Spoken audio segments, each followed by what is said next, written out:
Talk about the meat. That's the most important part of a meatloaf. Now, when you go to your neighborhood grocery store, this is probably what you're going to find. A finely ground meat, usually beef, but sometimes there's a blend of meats. You want to make sure that you're using the right proportions, and proportions are a ratio of meat to fat. Now, typically sold, you have an 80% to 20% meat to fat ratio. And then there's also leaner versions that are 90 to 10%. And you want to make sure that you avoid that kind of low range of fat to meat ratio, that 90-10, because you really need enough fat within your meatloaf to keep it nice and moist and tender. Now, another thing to think about, and if you can do this, you really should, maybe you should ask the butcher in your supermarket to grind your meat fresh for you and to grind it coarsely. Now, here in front of me, I have pork and beef that is 80-20, that same ratio that we're recommending, but it's coarsely ground, and you can see how much texture there is here in this meat versus what you would get if you bought a prepackaged ground meat, which is nice and finely ground. Now, the reason I am encouraging you to get coarsely ground meat is because that means that it's not overworked. You're going to take this meat and you're going to mix it up with all of the seasonings and flavorings and binding ingredients, and you're going to work it together with your hands. So you want to start with something that's a little bit more coarse, because in the end you will end up with a better, more tender texture to it, something that's not too worked. Now, I'm using a blend of meats today, and I have ground chuck and I have ground pork here. Now, you could use a combination, your favorite combination. If you wanted a turkey meatloaf, you could do a dark meat ground turkey. That would be fantastic. You can even mix that in with your ground beef. Some people like to use veal. I don't typically like to do that. Today I'm using an equal ratio, so this is 1.25 pounds of each, ground pork and ground chuck. Now, chuck is a cut from the shoulder of the cow, of the beef. And it is a heavily worked muscle, and it works really well here in ground form because it has a ton of flavor, and you're breaking up the muscle fibers when you grind it so that it will have a nice tenderness to it in the end. So you want to make sure that they're nice and cold so that the fat doesn't melt, so keep them in your refrigerator until you're ready to use them.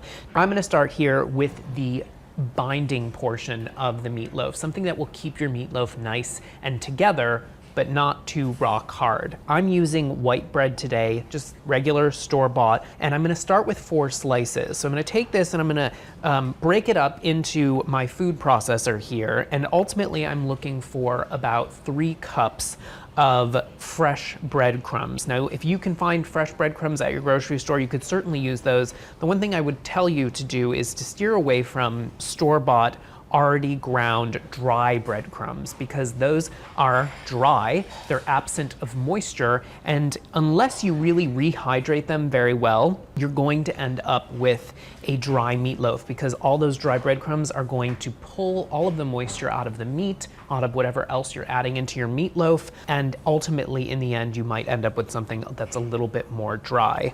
So fresh breadcrumbs are really my preference, and I like to make them in a food processor from scratch. So break up the bread into little pieces and process this bread into fine crumbs. And you can pulse this together using your food processor.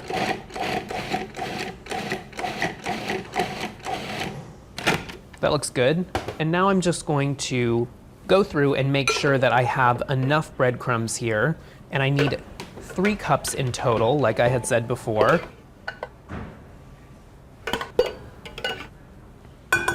All right, so we have 3 cups of breadcrumbs here, and I'm gonna keep the food processor because I'm going to now pulse together a little bit of onion and garlic, and these are going to add great moisture and flavor to the meatloaf. And before I do that, I'm gonna take a 1/2 cup of whole milk, and I'm going to saturate my breadcrumbs here with this whole milk. Now, some recipes call for water, which is fine. You could certainly use water, but I think milk adds a bit of a richness to your meatloaf, so that's typically what I use. So just stir this together, let the crumbs kind of soften and saturate a little bit. So I'm using 1 small yellow onion here, just removing the peel and cutting this into, you know, decent sized pieces, because this is going right into the food processor. You don't have to finely mince it. And I'm using raw onion and garlic today. Now, if you had an aversion to kind of that punchy flavor of raw onion and garlic, you could certainly saute this mixture after you pulse it together to get rid of some of the harshness. But what I like about adding raw ingredients into the meatloaf mix is that it has a lot of really great moisture, and that moisture is going to intermingle with those breadcrumbs and the meat, and you're going to end up with something that's very tender and juicy. So pulse together these ingredients until you get a nice fine consistency.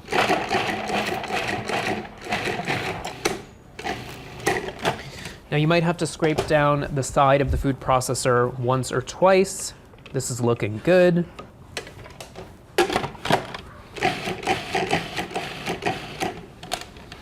And now I'm gonna add some parsley. And I like to add herbs into my meatloaf mix because I think it adds really great color, first of all, but also a nice fresh flavor. So this is a handful of parsley that's been coarsely chopped. Now, if you wanted to use a different herb, you certainly could here. Even some woodsy herbs like thyme would be really great in your meatloaf mix. If you like chives, you could certainly add that here as well. And of course, you can customize the seasoning. Now, I'm using salt and pepper, just straightforward today. So this is 2.5 teaspoons of kosher salt. So I wouldn't change the ratio of salt here because that salt is needed to flavor all of the meat. And 3/4 teaspoon of black pepper. I'm also going to add at this stage 1 egg. So egg is also going to help bind the ingredients together, but as you can see, we're not adding too many eggs. If you add too many eggs, you're gonna end up with something that's pretty solid, and you really want something that holds together but isn't too tough. So I'm gonna add the egg right into the food processor here. And then a secret little ingredient is a bit of Dijon mustard. This adds a nice tanginess to your meatloaf mix. You could use a different type of mustard if you wanted to add like a spicy brown mustard. That would be really fantastic here as well. Now, in addition to the mustard, you could add a little bit of Worcestershire sauce, you could add a little bit of tomato paste, anything that will kind of amp up the flavor, you can add at this stage right now. So now all I'm gonna do is pulse this together just until the egg and the onion is incorporated, but I'm not gonna over process this into a fine paste.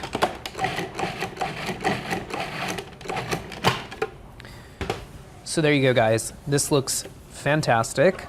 The texture is really nice. It's uniform. It's not too broken down and pasty. It has a little bit of texture, which is really great because when you slice into a meatloaf, you want to be able to see some of the bits there. But this is great, ready to go. Now, we're gonna start by mixing everything together. So what I like to do before I add the meats, I like to mix all of the ingredients together so that I'm not manipulating the meat too much. So now I'm gonna add this onion mixture right here into the breadcrumb mixture.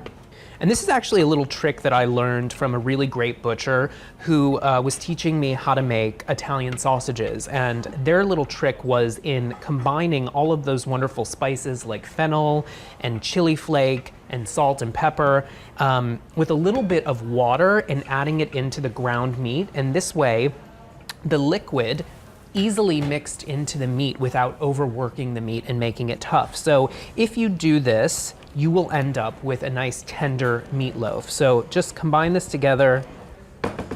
And now it's time to add the meat. So again, I'm using 1¼ pounds of ground chuck here, you guys, right into the bowl. This is coarsely ground, and 1¼ pounds of ground pork. Now, ground pork is also typically the shoulder cut of the pig, and that has really great flavor. So I'm gonna start here with my rubber spatula and just try to combine this as much as possible, but then it's gonna happen, guys. You need to get your hands into this mix to mix it all together. So, this is actually a trick that I learned from my father, and I'm gonna get rid of my watch too.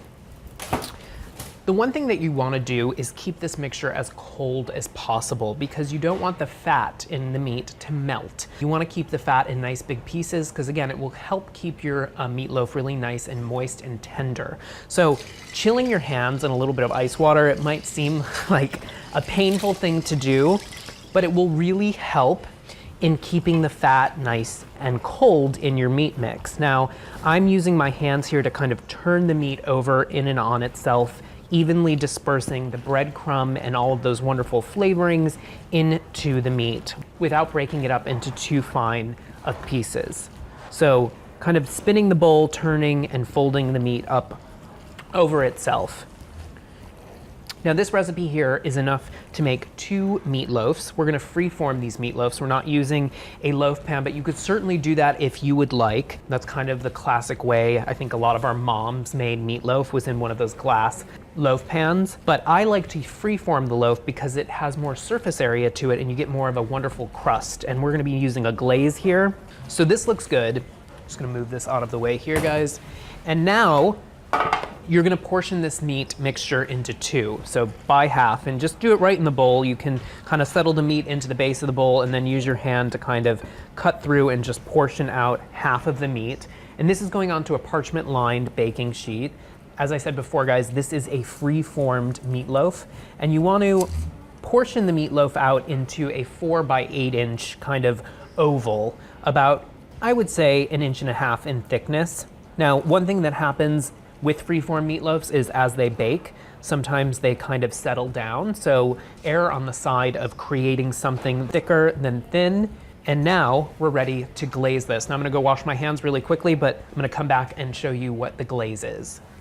So for the glaze for our meatloaf, I'm using 3 tablespoons of ketchup and a little bit of Worcestershire sauce, and I'm just gonna mix these 2 together. Now, if you were a fan of chili sauce, you could certainly use that in place of the ketchup. You'll have something that's similar, but maybe a little bit more spicy. But these 2 ingredients together really create a fantastic glaze for your meatloaf. And the reason why is because each of the components has a ton of ingredients in them individually. Ketchup is tomato and vinegar, so it has a nice bit of acidity to it. And Worcestershire sauce has so many ingredients like anchovies and spices, so it really adds a great punch and depth of flavor. So now using a bristled brush, just brush this all over your loaf. Make sure your oven is preheated to 425 degrees with the rack positioned in the middle of the oven. And this meatloaf is gonna bake for 35 to 45 minutes until an instant read thermometer, which is inserted into the center of the meatloaf, registers about 160, it could even go up to 165 degrees. Now, with the remaining meat mixture that we had, you could certainly use that to make another meatloaf, or you could use it to make meatballs. This is a really versatile mixture of meats and aromatics. So this is going into the oven, again, 425 degrees in the middle of the oven.